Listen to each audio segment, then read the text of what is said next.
اللہ تعالیٰ نے بقرہ عید کی نماز اور بقرہ عید کے دن قربانی، اس کے اوقات قرآن کریم میں ذکر فرمایا۔ رب کریم فرماتے ہیں فَصَلِّ لِرَبِّكَ وَانْحَرْ، پہلے بقرہ عید کی نماز پڑھ لیں، اس کے بعد آپ قربانی کریں۔ یہ فَصَلِّ لِرَبِّكَ سے صلاۃ عید الاضحیٰ مراد ہے، اور وَانْحَرْ سے مراد قربانی ہے۔ اچھا، قربانی میں یہ بات ذہن میں رکھیں کہ قربانی ہمارے اوپر واجب ہے اگر ہم صاحب نصاب ہیں۔ میں آگے چل کے نصاب کی بات کرتا ہوں کہ کتنی حیثیت پر قربانی آتی ہے، چلو میں بنیادی طور پہ عرض کرتا چلوں۔ صاحب نصاب ہونے کا مطلب یہ ہے جس آدمی کے پاس ضرورت سے ہٹ کے، ضرورت کا معنی موبائل، ضرورت کا معنی گاڑی، ضرورت کا معنی موٹر سائیکل، ضرورت کا معنی پہننے کے کپڑے، ضرورت کا معنی رہائش کا گھر، اس سے ہٹ کے کسی بندے کے پاس 80,000 روپے کی ملکیت موجود ہے، اس پر قربانی آ گئی۔ آپ کہیں گے 80,000 کا لفظ کہاں سے لیا؟ 80,000 52.5 تولے چاندی کی قیمت بنتی ہے، اور حضور علیہ السلام کے دور میں جس کے پاس 200 درہم ہوتے تو قربانی آ جاتی۔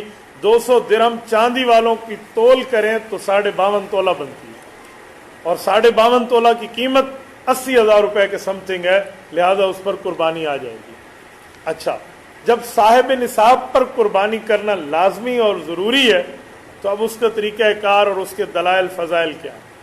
قرآن کریم کی ایک آیت تو میں آپ کی خدمت میں پڑھ چکا ہوں، اس سے تھوڑا ہم آگے چلیں، احادیث نبویہ دیکھیں تو حدیث پاک میں بھی قربانی کے بارے میں رسالت مآب علیہ الصلوۃ والسلام کے فرامین ملتے ہیں، بلکہ جس آدمی کو حیثیت ہے کہ وہ قربانی کر رہے اور وہ نہیں کرتا، اس کے بارے میں بھی حضور پاک علیہ السلام کی حدیث ملتی ہے۔ حضرت ابو ہریرہ فرماتے ہیں، حضرت جابر فرماتے ہیں، دونوں صحابہ کی روایت ہے کہ من کان لہ ساعۃ فلم یضحی فلا یقربن مصلانا، کہ جس آدمی کو رب نے یہ وسعت دی ہے کہ وہ قربانی کرے اور وہ نہیں کرتا تو یہ پھر ہماری عیدگاہ کس منہ سے آئے گا؟ لفظی ترجمہ ہے وہ پھر ہماری عیدگاہ کے قریب نہ آئے۔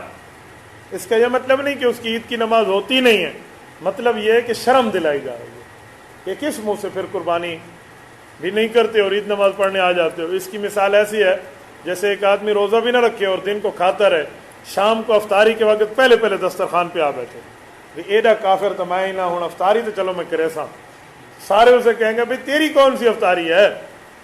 تو بھائی جس پر قربانی واجب ہے اور وہ قربانی نہیں کرتا تو اس کی کون سی بقرہ عید ہے؟ اس حدیث پاک میں یہ سمجھایا جائے۔ اس کا یہ مطلب نہیں ہے کہ بقرہ عید کی نماز بھی چھوڑ دی جائے۔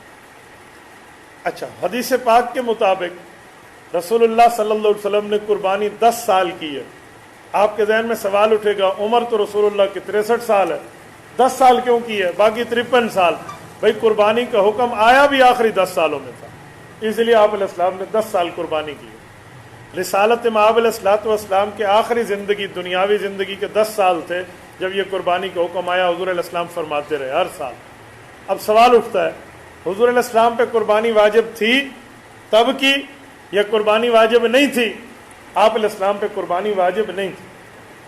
200 درہم رسول اللہ کے گھر میں کبھی جمع نہیں ہوئے کہ آپ علیہ الصلوۃ والسلام ایام قربانی میں اور 200 درہم موجود ہوں، یا 20 دینار جو 7.5 تولہ سونا بنتے وہ موجود ہو، جی نہیں۔ آپ علیہ الصلوۃ والسلام نے جو قربانی کی ہے پھر بھی اللہ رب العزت طرف سے بکرا ذبح کیا، حالانکہ قربانی آپ علیہ الصلوۃ والسلام پر مسئلے کے مطابق واجب نہیں بنتی تھی، لیکن حضور اکرم صلی اللہ علیہ وسلم نے قربانی کی، اور پھر ایک بکرا بھی نہیں، 2 بکرے، ایک بکرا اپنی طرف سے اور ایک بکرا امت کے ان غرباء کی طرف سے جو قربانی نہیں کر سکتے۔ اور اس طریقے کو حضرت علی المرتضیٰ رضی اللہ تعالیٰ نے اپنایا۔ جامع ترمذی جلد 2 ابواب الاضاحی میں موجود ہے، حضرت علی المرتضیٰ بھی 2 بکرے ذبح فرماتے، ایک اپنی طرف سے اور ایک رسول اللہ صلی اللہ علیہ وسلم کی طرف سے۔ اب یہ طریقہ مسلمانوں میں رائج ہے، اب مسلمان اپنی طرف سے بھی کرتے ہیں، رسالت مآب علیہ السلام کی طرف سے بھی کرتے ہیں۔